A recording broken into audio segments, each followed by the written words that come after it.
Hi, this is Dave Balter, and you're listening to Leadership Biz Cafe.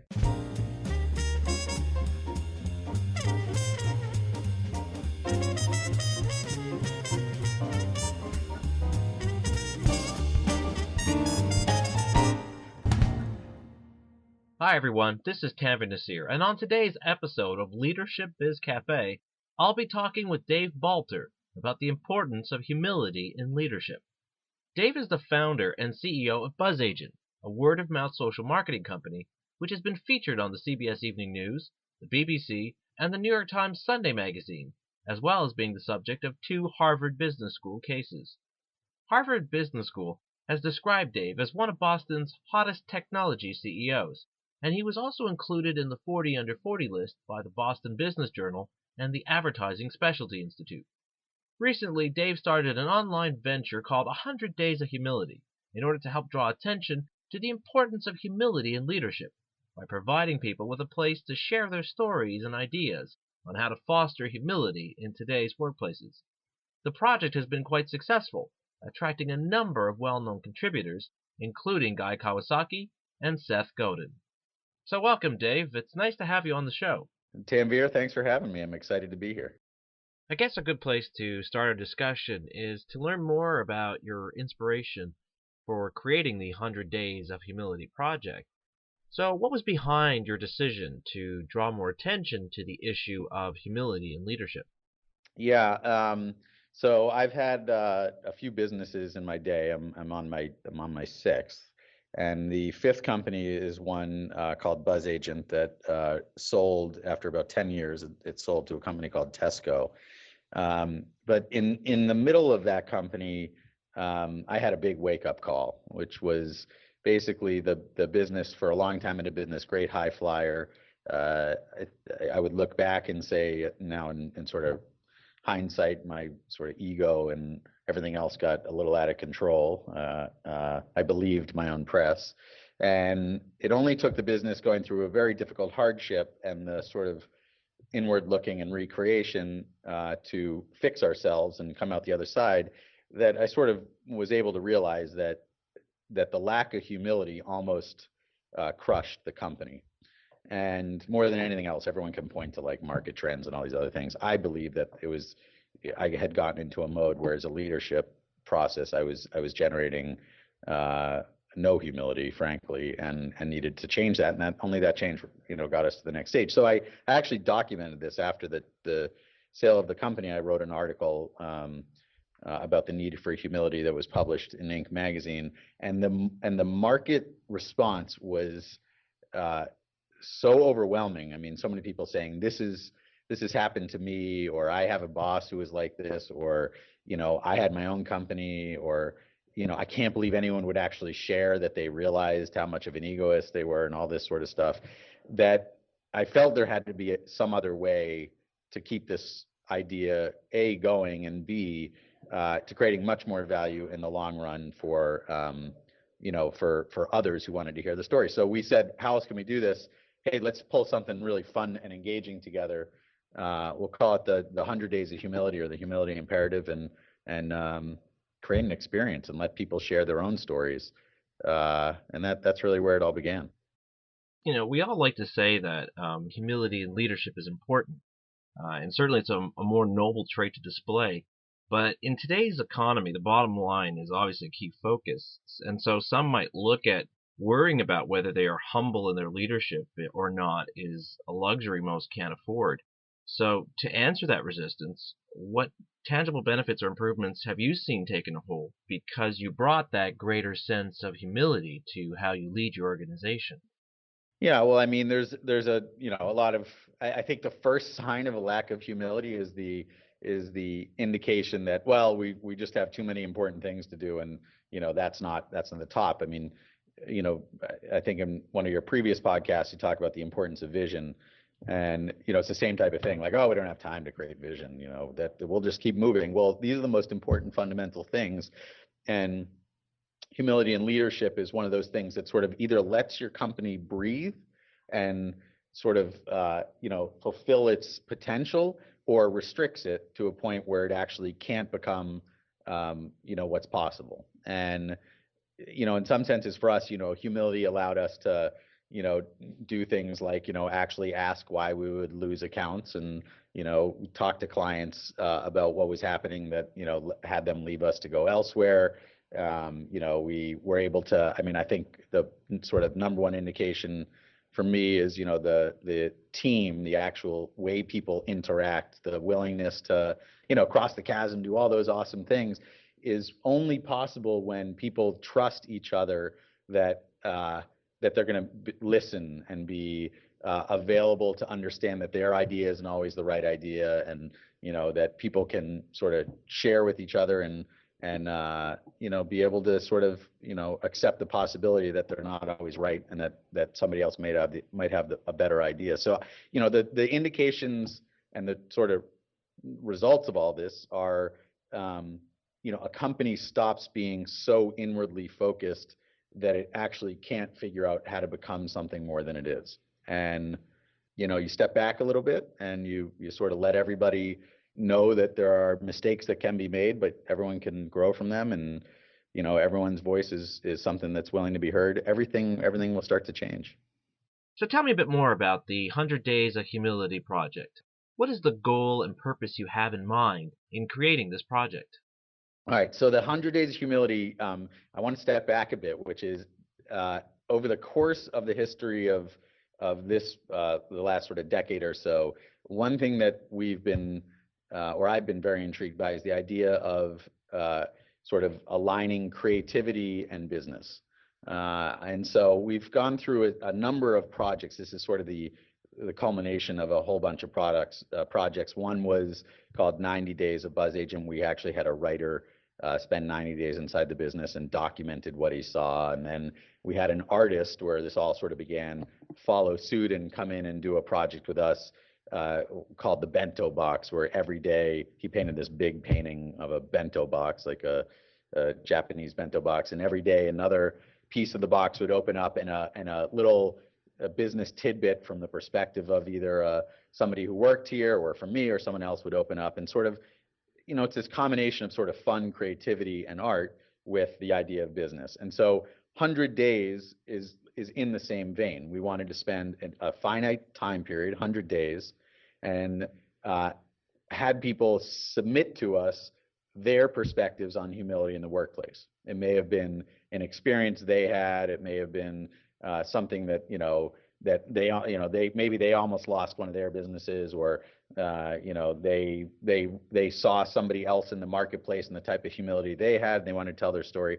I feel like there's all these people with tons of stories about humility, but there's no place to tell it. So we created this space where they could submit their story, and then every week we would take the best stories as voted by the people who went to the site, and our artist in residence, this guy Seth Minkin, the guy who did the bento box, would actually paint a mini painting of that story, at which point we would send that out to the person who submitted it. So what it turned into was this sort of, okay, give a place for people to tell their stories. It's sort of, that vocal piece that you've never had, but at the same time, we'll turn those a little bit, make it a little bit fun. Let's turn them into sort of these creative outputs that can be something that is sustainable and fun to sort of visualize and all that sort of stuff. So for us, it's sort of A, the concept of doing this for 100 days, but B, sort of mashing up art and business together and seeing what comes of it.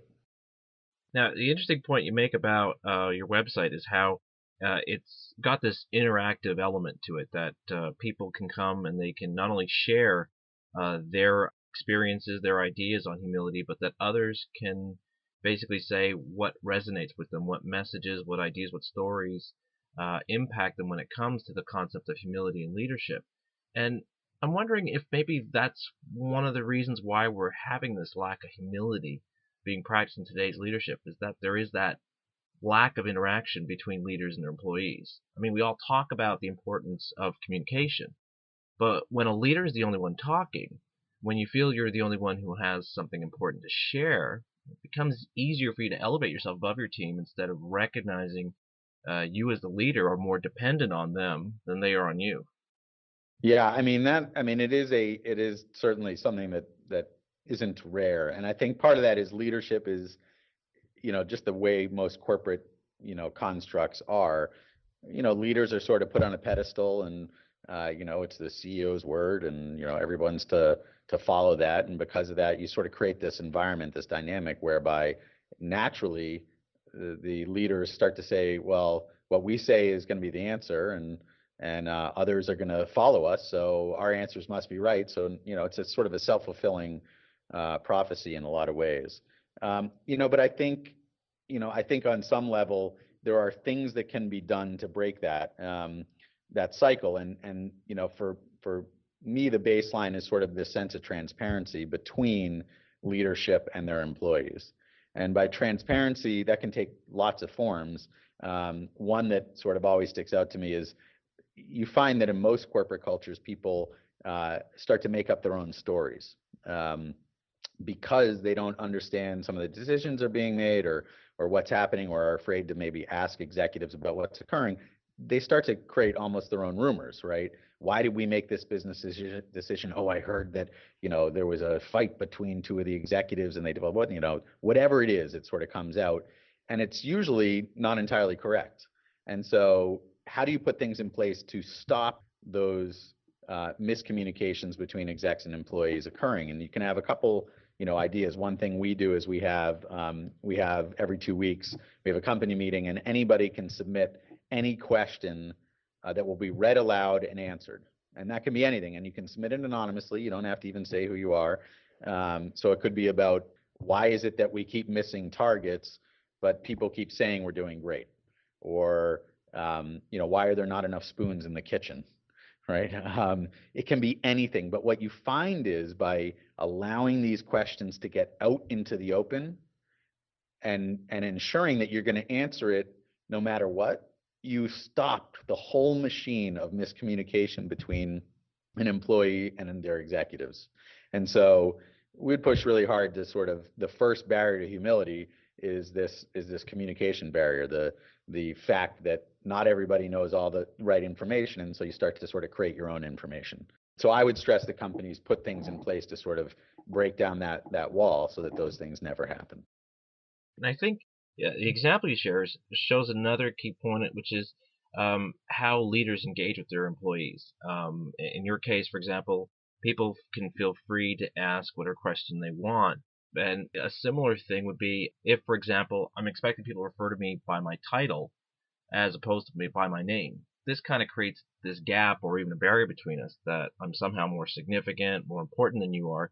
And so that impedes the interaction and the opportunity for people to feel respected and valued, because we're looking at it more in terms of our titles, our places in the organogram, rather than what is our collective efforts being directed towards. What is it we want to collectively accomplish? Right. Am I still supposed to call you Sir Tanvir? No. Okay, I won't do that anymore. Sir, I won't do that anymore, sir. Yeah, I mean, titles are an interesting thing. I mean, I do feel, for a variety of reasons, people need to, I'm not one of the guys that's like, throw titles out or make yourself chief, whatever, chief cool officer. I do think there's need for good understanding of who's doing what and why. You're the chief marketing officer. I think I understand what that means. It's when you use those titles inappropriately, so that because I'm the chief marketing officer, my answer is right. Right. As opposed to, as a chief marketing officer, my goal is to empower the people around me who are experts in everything they do to understand that that their voice is really important to us, and that they might have a better answer than I have. And so all my job is to facilitate their dialogue with the company so that they can get great things done. That's a different way to use it. Exactly. And this brings to mind a study I read recently, which I'd like to share with you and get your thoughts on. The study in question looked at how managers go about making decisions in their organization. What they found was that when people are in the lower ranks of management, they're more willing to go out and seek the input of their team, finding out what's going on at the front lines in order to make an informed decision. But when they start to move further up the organizational ladder, they don't ask their employees or direct reports as much for their input. because they believe they're now capable of making sound decisions based on their own knowledge of a situation and what they perceive from their position in the organization. So perhaps this is another reason why humility is not a more common trait in leadership, because as people attain these high level positions, they begin to focus more inward in trusting themselves more than they trust those they lead. Hmm. And there's another perspective there, which a lot of companies sort of fall into the trap of, which is executives don't want people to believe that they don't know the right answer. Right. And so the only way to do that is to not ask the questions, because if they ask the questions, then it's proven they don't really know what they're supposed to do. When the truth is, I think the most successful executives are ones who have good, strong visions and know how to keep, everybody within the bright white guides, that they've got laid out for the direction of the business.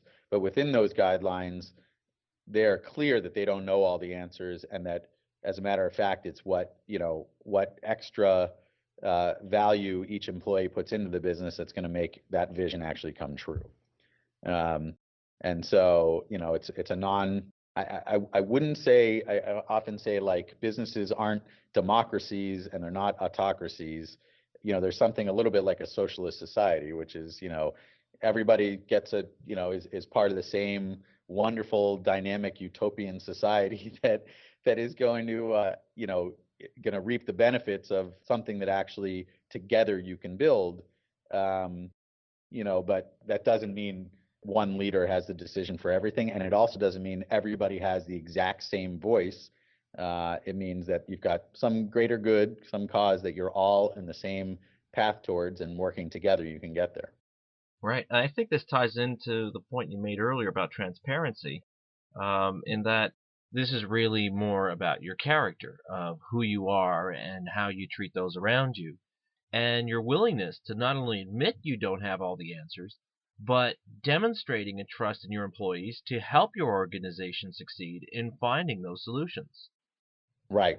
Absolutely. And I think, one of the things we sort of talk about with, transparency is sort of the beginning. I think one thing I just would sort of lean into on that is sort of executives. I think executives often aren't transparent with themselves. Meaning, so there's one side, which is, transparency to your staff, and that's a communications thing. Transparency with yourself is often around things like competition, where you start to look at the world through the lens of, well, we're great and we know what we're doing, and we spend all this time working on things together, and we're actually kind of successful. So I'm going to dismiss what things are happening around us, and, oh, they don't get it, and, oh, those guys, they're doing X, Y, and Z, and it's just not as right as what we're doing. And being transparent with the fact that your competitors, or the people you don't even know exist yet, may have a better answer than you, and maybe doing things in a better way than you are, and being willing to let that into your fold, to say, look, we're in this room working as a team, and it's not that competitor A are, morons. It's that let's understand that the market has, people are smart, and, the transparent truth is the thing around the corner may be better than we are.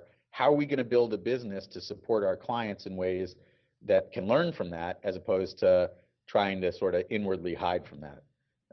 So this sort of outward transparency with yourself is also very, very important to making businesses succeed. This brings to mind something you mentioned earlier about how a few years back you realized your ego was getting in the way of leading your team. I think that touches on what we're talking about here, namely that success over time can, over the long run, inadvertently cause us to put on these blinders which obscure our vision and cause us to forget the whole purpose of our leadership. That it's not about accumulating those successes as it is helping those you lead to be successful. So, in terms of humility, how can it help leaders to avoid putting on these blinders so that they can keep their focus on how they can address and support the needs of their team? Right. Well, one thing I think I've been thinking about this a lot lately, and this is a good example to sort of answer the question, is I'm watching what Reed Hastings is doing with Netflix. And he came out of this, they changed their subscription price, then, that didn't go over so well in the market. And then we're going to split our business into two. And that really didn't go over well in the marketplace. And what I've been watching is everything that Reed has been doing is through this lens of, I'm pretty sure I know what the vision is, but I'm going to be humble enough to retract and adjust as I learn from the market in a way that is most people would not have the strength to do. And yeah, you can talk a lot about its stock price and all these other things, but the truth is that I think Reed is right. His businesses should be split in two. And instead of reacting to the market by getting upset that they don't love the fact that things should be split apart and it's not perfect for every consumer, he is well aware that in 10 years, you know, DVD by mail isn't really going to be a business at all. And we all know that, but people get upset. And so what I like, though, is when he came back out to talk about, gosh, I was wrong for the moment, big footnote, for the moment I was wrong. And yes, Quickster was a horrible name for a business. He did so in a way that wasn't sort of an attack on you don't know and I know, but was a way that said, look, I have strength of conviction and I believe in this vision very much. And I think it's the one that actually is going to be the long term for this business. But I'm willing to say that I may have been wrong about the steps I took for us to get there. And that's everything from how he communicated about it to, how it impacted consumers and everything else. And I think, the sort of foundations of all this are, and I want to be really clear, is that humility doesn't mean you're a weak leader and you're not making strong, risky decisions that are your own. What it really means is that you're willing to make those decisions in ways that are with open ears and the ability to hear everything around you and continue to adjust and say, I don't always know the exact right way to get where I'm going, but I am going to get where I am going. And I'm willing to bet that if we wait another 2 years, that Netflix will switch its business into two business models and the DVD business will fall away eventually. But this just wasn't the right time. And this guy operated in a way that, he was humble enough to make the change back to where he heard the market was at the moment. I think it's a very powerful sort of lesson for all of us. So, Dave, based on your own experience, how do you think leaders can bring a greater sense of humility to their leadership? What measures should they take? And perhaps more importantly, what signs should they be on the lookout for to know whether they're missing out on being more present for their employees? And as the example you gave, for their customers as well. Right. I mean, I would hear some interesting things that sort of, now that I look back. One is when everybody sort of is waiting for your answer. So I used to hear a lot of that, like, we made all these decisions, but we couldn't do anything because we needed you to decide, right? That's a sort of, you've set your business up to be about you, not about the company. And so I would try to empower people, your executives and others around you, to act in ways where, they have the right and the ability to move forward without always waiting for your final word on everything. I think when you start hearing people around, we talked a little about competition. I think when you start hearing, people dismiss every competitive company or as, not getting it, I think that's a signal that, that the company isn't acting humbly. And I would work towards ways that the business can, embrace the idea that the competition and the market, it may be smarter than they are. I think one big key is when you hire people to do certain things, you have to give them the running room to make mistakes and let them know that it's okay that mistakes are going to happen and that doesn't mean you think they're not good at what they do. So, that's a really important, hard thing for many executives to get right.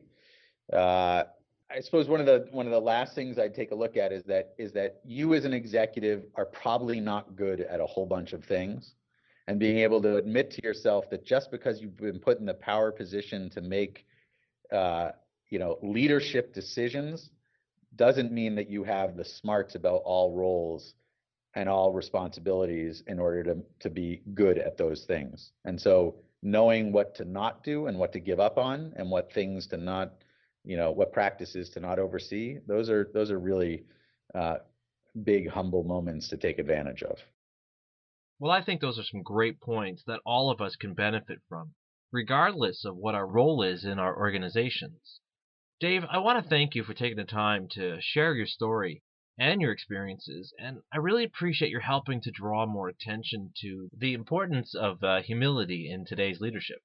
I'm really hoping this conversation has helped to inspire our listeners to not look at it as being some sort of nice, quaint, singing around the campfire concept, but something that is not only necessary but valuable for today's leaders to help their teams and organizations stick together and thrive despite whatever challenges they face in front of them. I I thank you for having me, allowing me to tell the story, and I will only call you Sir Tanvir one more time. Well, I'm glad to hear it. I'm glad to hear it, Dave. Thank you again. Thanks a lot. Thanks. I've been talking with BzzAgent CEO Dave Balter about the importance of humility in leadership. To learn more about his project, 100 Days of Humility, visit this episode's page on my website at tanvirnasir.com. And that concludes this episode of Leadership Biz Cafe. I hope you enjoyed this latest discussion, and I'd love to hear your thoughts on this episode, as well as what topics you'd like to hear in future episodes of this show. You can do this by leaving a comment on this episode's webpage, or by filling out the contact form on my website. Until next time, this is Tanvir Nasir. Thanks everyone for listening.